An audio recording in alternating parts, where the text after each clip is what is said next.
Assalamualaikum warahmatullahi wabarakatuh. Saya Aziza Putri Fikianti dari kelas 11 MIPA 3 nomor absen 6 akan mempresentasikan tentang struktur dan fungsi jaringan tumbuhan. Sebelumnya, jaringan adalah kumpulan sel yang mempunyai bentuk, asal, fungsi, dan struktur yang sama.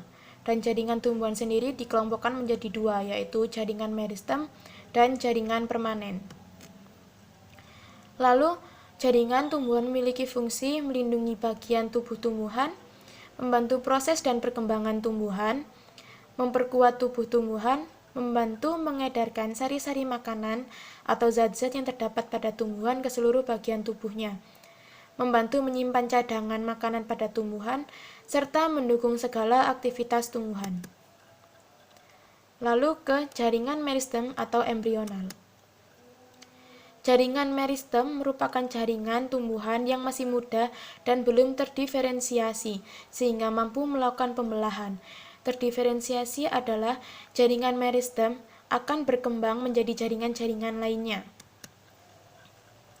Jaringan meristem memiliki ciri-ciri sel berukuran kecil, terdiri dari sel-sel muda dalam fase pembelahan dan pertumbuhan, memiliki dinding yang tipis, memiliki nukleus yang relatif besar, memiliki vakuola berukuran kecil, memiliki bentuk sel isodiametris dengan inti besar, kaya akan protoplasma, dan protoplasma sendiri tidak mengandung makanan cadangan dan kristal-kristal. Lalu jaringan meristem juga dibagi menjadi dua kriteria, yaitu berdasarkan letak dan asal-usulnya. Yang pertama berdasarkan letak di dalam tubuhnya. Dibagi menjadi tiga, yaitu meristem apikal, interkalar, dan lateral. Meristem apikal, jaringannya terletak pada ujung akar dan ujung batang, jadi bagian atas dan juga bagian bawah. Lalu meristem interkalar, jaringannya terletak di antara jaringan dewasa. Dan yang terakhir adalah meristem lateral, yang terletak sejajar dengan permukaan organ tumbuhan tersebut. Lalu berdasarkan asal-usulnya, terbagi juga menjadi tiga, yaitu promeristem, meristem primer, dan meristem sekunder. Promeristem merupakan jaringan meristem yang telah ada ketika tumbuhan masih dalam tingkat embrio, atau masih dalam tunas ataupun biji. Sedangkan meristem primer adalah jaringan meristem yang terdiri atas sel yang berasal dari sel embrionik. Dan ada meristem sekunder, adalah jaringan meristem yang berasal dari jaringan yang telah mengalami diferensiasi. Lalu ke jaringan permanen atau dewasa. Jaringan permanen adalah jaringan yang sudah tidak tumbuh dan tidak mengalami pembelahan diri lagi, atau bisa dikatakan sudah tetap. Lalu jaringan permanen memiliki ciri-ciri sudah tidak aktif membelah diri, berukuran lebih besar daripada jaringan meristem, memiliki vakuola yang berukuran besar untuk menampung semua makanan dan cadangan makanan. Di sela-sela selnya memiliki ruang antar sel, dan sel telah mengalami penebalan dinding sesuai dengan fungsinya. Jaringan permanen juga dibedakan berdasarkan bentuk dan fungsinya. Di antaranya adalah jaringan epidermis atau pelindung, jaringan parenkim atau dasar, jaringan penyokong atau penguat, jaringan pengangkut, jaringan gabus, dan jaringan sekretoris. Yang pertama adalah jaringan epidermis atau pelindung. Jaringan epidermis adalah jaringan yang tersusun dari lapisan-lapisan sel yang menutupi permukaan organ tumbuhan. Jadi terletak di bagian luar sendiri dari organ tumbuhan tersebut. Lalu, jaringan epidermis berfungsi sebagai pelindung tubuh tumbuhan dari gangguan mekanik, patogen, atau kehilangan air dan nutrisi lainnya. Sebagai sekresi getah, membatasi penguapan pada tumbuhan, sebagai penyimpan cadangan air, berperan dalam penyerapan air dan hara, serta sebagai tempat difusi oksigen dan karbon dioksida. Lalu jaringan epidermis memiliki ciri-ciri susunan sel rapat sehingga tidak terdapat ruang-ruang antar sel. Dinding selnya memiliki ketebalan yang berbeda-beda, umumnya tidak memiliki kloroplas, berbentuk variasi, sel-selnya memiliki banyak vakuola yang berisi antosianis, sel-sel dilengkapi lapisan lilin atau kutikula, dan mempunyai sitoplasma yang hidup. Lalu jaringan epidermis juga mengalami modifikasi atau derivat epidermis. Di antaranya adalah stomata, trichomata, sel kersik, filamen, spina, dan sel kipas. Stomata sendiri adalah celah atau lubang yang dibatasi oleh sepasang sel penjaga atau guard cell dan berfungsi sebagai tempat pertukaran O2 dan CO2 pada proses respirasi dan fotosintesis, serta sebagai alat pengeluaran uap air pada saat proses transpirasi. Lalu ada trichomata. Trichomata sendiri adalah rambut-rambut dari epidermis yang terdiri atas sel tunggal atau banyak sel. Trichomata memiliki fungsi memperbesar fungsi epidermis sebagai jaringan pelindung, sebagai alat pengisap air dan garam-garam tanah, membantu penyebaran biji, dan sebagai alat penerus rangsang yang datang dari luar. Lalu ada sel kersik dan filamen. Sel kersik adalah sel epidermis yang berisi silika yang membuat permukaan batang menjadi lebih keras. Dan ada filamen yang merupakan modifikasi epidermis berupa spons yang menutupi akar beberapa tumbuhan epifit atau semi-epifit. Dan sel kersik berfungsi untuk membuat permukaan batang menjadi lebih keras atau memberi bentuk. Dan fungsi filamen adalah melindungi pembuluh vaskuler di korteks akar dan melindungi akar dari kehilangan air. Lalu ada spina dan sel kipas. Spina merupakan struktur tumbuhan yang keras, tajam, kaku, dan memiliki ujung. Dan spina berfungsi untuk melindungi tumbuhan dari hewan. Lalu ada sel kipas, adalah sederet sel yang lebih keras dari sel epidermis lainnya, dan berfungsi untuk dapat membuka dan menutup daun. Lalu ke jaringan parenkim atau dasar. Jaringan parenkim adalah jaringan yang terdiri dari sel-sel hidup yang punya struktur morfologi dan fisiologi yang bervariasi. Dan jaringan parenkim berperan sebagai proses regenerasi atau menutupi luka. Lalu jaringan parenkim berfungsi sebagai penyimpan cadangan makanan, tempat melakukan proses pembuatan makanan, melakukan proses pengangkutan yang ada di dekat silang, melakukan proses respirasi karena memiliki ruang antar sel yang cukup besar, sebagai jaringan yang mampu menyimpan air, dan berfungsi sebagai jaringan penguat, dan tempat berlangsungnya fotosintesis atau disebut asimilasi. Lalu ada macam-macam jaringan parenkim. Jaringan parenkim terbagi menjadi dua, yaitu jaringan palisade dan jaringan spons. Dan pada jaringan parenkim daun banyak mengandung kloroplas dan berperan dalam proses fotosintesis. Lalu ke bagian jaringan penyokong atau penguat. Jaringan penyokong dibagi menjadi dua, yaitu jaringan kolenkim dan jaringan sklerenkim. Jaringan kolenkim adalah jaringan homogen yang tersusun atas sel-sel kolenkim, dan jaringan kolenkim sendiri tersusun dari sel-sel yang hidup dan memiliki bentuk yang memanjang. Lalu jaringan kolenkim memiliki ciri-ciri sel-selnya hidup dan protoplasma aktif serta berbentuk sedikit memanjang. Umumnya memiliki dinding dengan penebalan tidak teratur, tidak memiliki dinding sel sekunder tetapi memiliki dinding primer yang lebih tebal daripada sel-sel parenkim. Berbentuk lunak, lentur, dan tidak berlignin. Dan isi sel dapat mengandung kloroplas. Kloroplas yang semakin sederhana diferensiasinya, semakin banyak kloroplasnya. Lalu ada jaringan kolenkim. Jaringan kolenkim berfungsi untuk memperkuat, menunjang, atau menyokong organ muda yang sedang tumbuh maupun pada herba.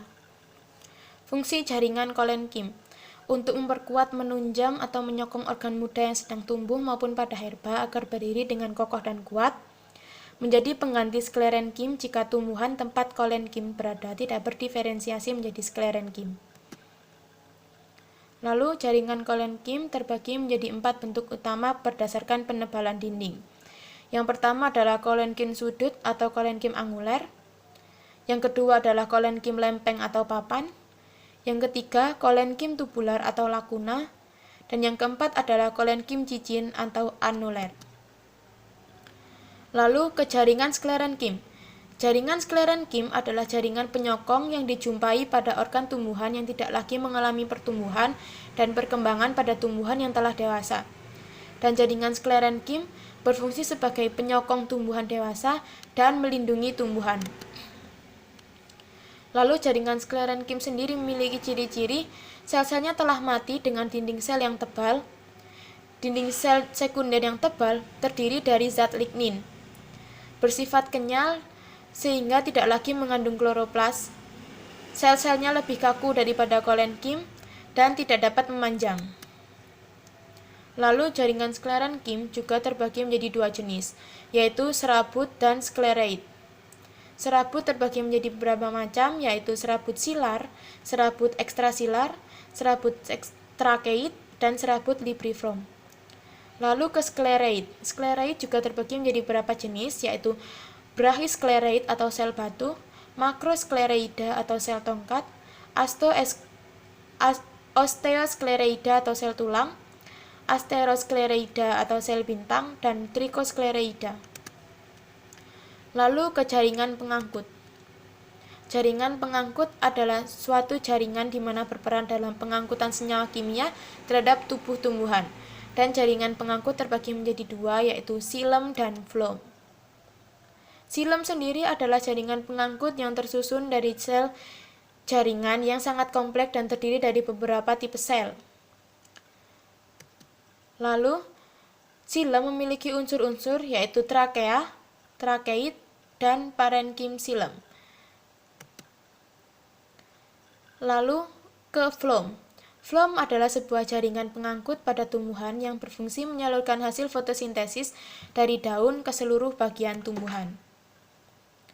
Phloem memiliki unsur-unsur yaitu unsur-unsur tapis yang memiliki ciri daerah tipis di bagian dinding, lalu sel pengantar yang merupakan sel muda yang bersifat meristematis, lalu ada parenkim phloem yang berada di jaringan pengangkut tapis dan berfungsi sebagai tempat penyimpanan karbohidrat, tanin, resin, lemak, dan zat organik lainnya.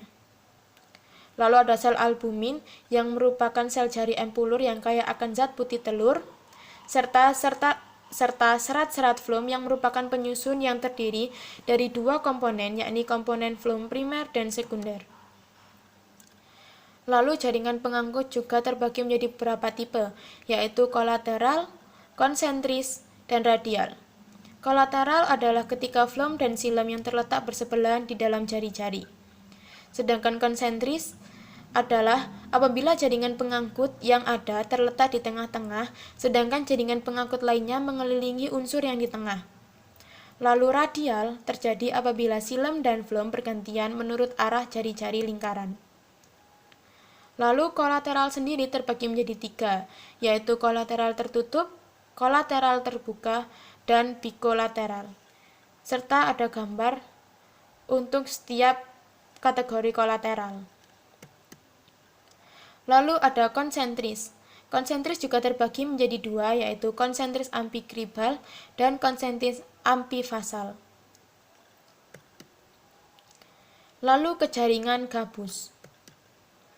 Jaringan gabus yaitu sel-sel mati yang memiliki bentuk kotak dan dinding selnya mengalami penebalan oleh suberin dan bersifat tidak tembus air atau impermeable. Jaringan gabus sendiri memiliki ciri-ciri terdapat pada tumbuhan dikotil dan gimnosperme. Fungsi utamanya adalah sebagai pelindung tubuh dari kehilangan air, mempunyai sifat lebih kuat daripada epidermis, terdapat di bagian tepi alat-alat tumbuhan, dibentuk oleh kambium gabus yang disebut velogen, sel-sel gabus mengandung suberin dan kutin, serta ruang antar selnya tidak ada, sehingga sukar ditembus air dan gas. Lalu, jaringan gabus berfungsi sebagai pengganti epidermis untuk pelindung, mencegah penguapan, serta melindungi dari kerusakan mekanis dan infeksi patogen. Jaringan gabus sendiri juga terdiri dari struktur eksodermis dan endodermis. Eksodermis terbentuk dari lapisan sel-sel di bawah epidermis dan mengandung suberin sebagai pengganti epidermis. Lalu ada endodermis yang pada bagian muda pada dinding selnya terdiri atas selulosa, terdiri atas selulosa dan memiliki sifat elastis. Sedangkan pada bagian dewasa, dinding selnya akan terjadi sebuah penebalan berupa titik. Lalu, ada peridermis. Peridermis sendiri juga memiliki berbagai macam, yaitu velogen atau cambium gabus, velum atau gabus, dan veloderm atau parenkim gabus. Lalu ke jaringan sekretoris. Jaringan sekretoris merupakan sekumpulan sel yang berfungsi menghasilkan suatu zat. Jaringan sekretoris sendiri memiliki berbagai macam. Yang pertama adalah saluran getah, yang merupakan kumpulan sel yang berisi cairan lateks yang mengandung garam dan asam organik. Cairan lateks sendiri itu seperti lengket. Lalu ada sel-sel resi dan minyak, sel-sel resi ini mengandung resin, damar, serta minyak eteris. Yang ketiga adalah sel-sel lendir. Sel-sel lendir ini adalah sel hidup yang inti selnya berbentuk seperti benang dan memiliki lendir yang dihasilkan oleh dinding sel. Lalu ada macam-macam jaringan sekretoris lainnya, yaitu sel-sel penyamak. Sel-sel penyamak berada dalam kelompok atau sel tunggal dan menghasilkan zat penyamak. Dan yang terakhir adalah sel-sel mirosin. Adalah sel-sel yang berbentuk seperti bulu-bulu dan berisi senyawa protein mirosin. Terima kasih. Apabila ada kesalahan, saya mohon maaf yang sebesar-besarnya. Terima kasih. Wassalamualaikum warahmatullahi wabarakatuh. Dadah.